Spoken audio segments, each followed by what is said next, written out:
All right, so from the Christian genocide claims to Anambra State, where all eyes are as we begin to count down just a few hours to the November 8 governorship elections. We're joined this hour by the Executive Director, International Press Center, Lagos, Nigeria, Mr. Larry Arogodade, who joins us live on the program. Thank you indeed for joining us on the program.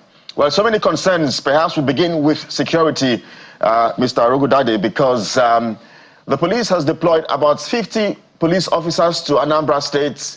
That's, of course, does not capture the NSCDC, DSS, and military, but yet that is still a concern. Security is still a big concern in Anambra State. So, what are you hearing? Well, I think we're aware that thousands of security men have been deployed, particularly the police, and you could see a frenzy of activities going on. I was at the police headquarters yesterday, and of course, I saw loads of lorries, security men were armed, and that gives you the impression that they are ready to contend with the security situation. Of course, we went there partly to also talk to the Commissioner of Police in charge of the elections, Commissioner of Police Shogunle, who was busy all around. He had to dash out again. He was at CBN, where they were showing the materials to civil society organizations and other, observers. So, I mean, looking around, you really feel security, presence. But in our pre-election assessment reports, and I'm referring to the 16 civil society organizations which are operating as partners under the European Union support to democratic governance in Nigeria, we had actually identified some hotspots based on our assessment before now. And this assessment was done over about 2 to 3 months period, where some local governments were actually highlighted as possible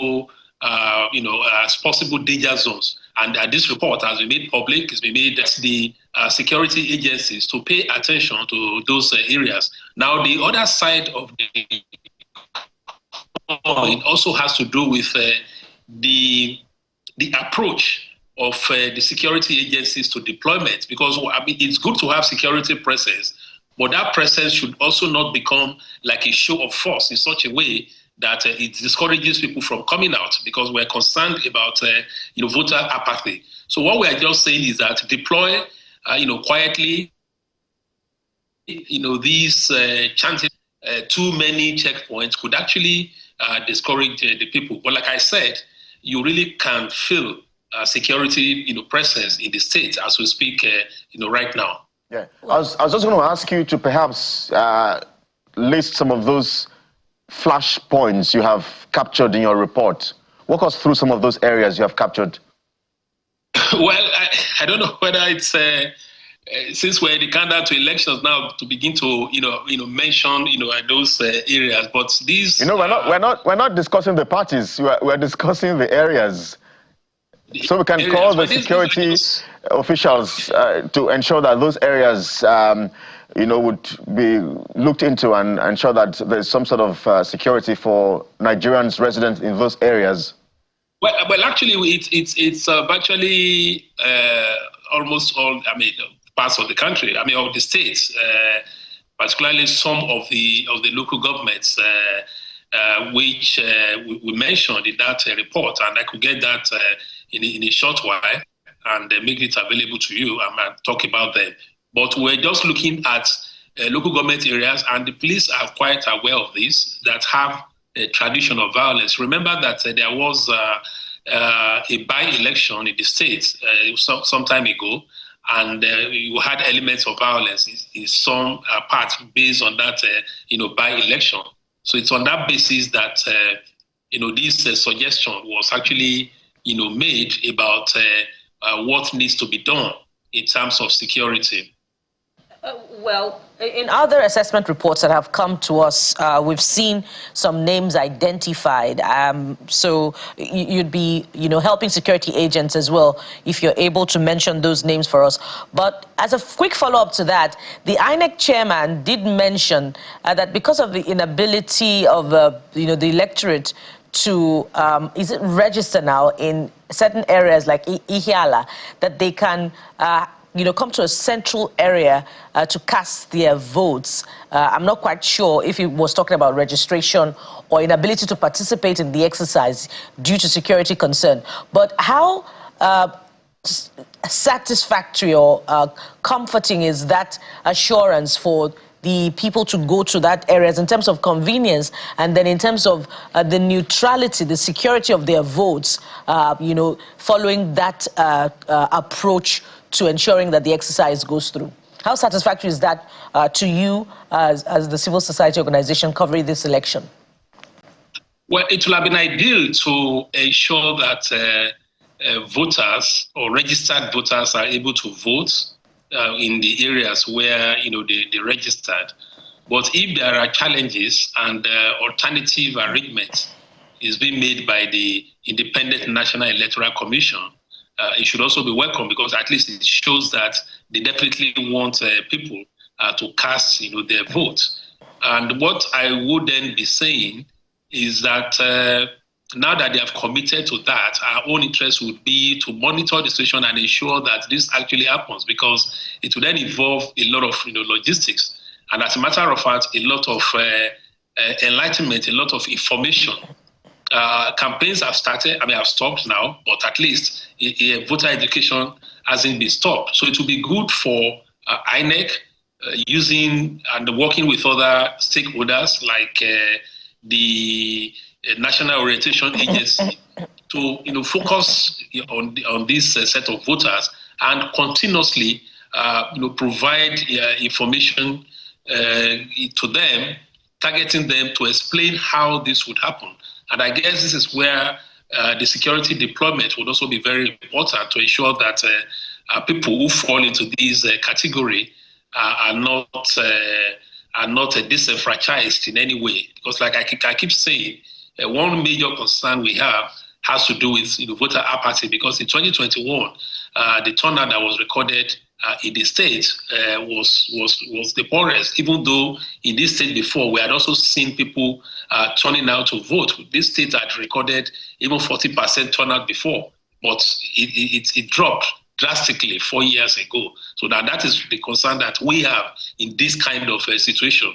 It would have been good to have take measures to ensure that people are able to vote where they are registered. But now that we are confronted with this situation, like I said, our interest is to ensure that INEC is able to walk the talk. In terms of the efficiency test, we've seen the deployment of or the receipt of sensitive materials from the office of the central bank in Anambra State. But we've heard that traditionally there's always that late deployment of materials. What are you seeing on ground currently by the Commission to ensure that these, in terms of logistics, to ensure that these materials get to their locations on time and the process starts smooth sail tomorrow? Well, so what we've also seen is that as at yesterday, what you could call, the advanced party of INEC, they were already in the various locations, configuring, beavers, and those are the crucial aspects of it to ensure that, the equipment are in good condition, they work, and they are also, deployed. Now, when it comes to deployment, because now we're looking at past elections and the elements of lateness in the arrival of materials. There are two sides to it. First, the preparedness of INEC itself, the fact that the officials are ready, they are ready with all that is needed, and they are ready to move to the various polling units from the rack centers and the rest of them.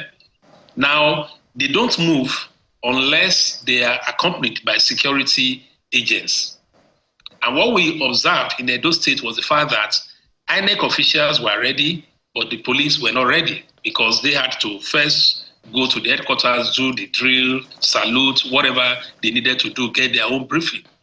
So that has been an issue for us. And what we'll be emphasizing now is that there should be better synergy in terms of deployment.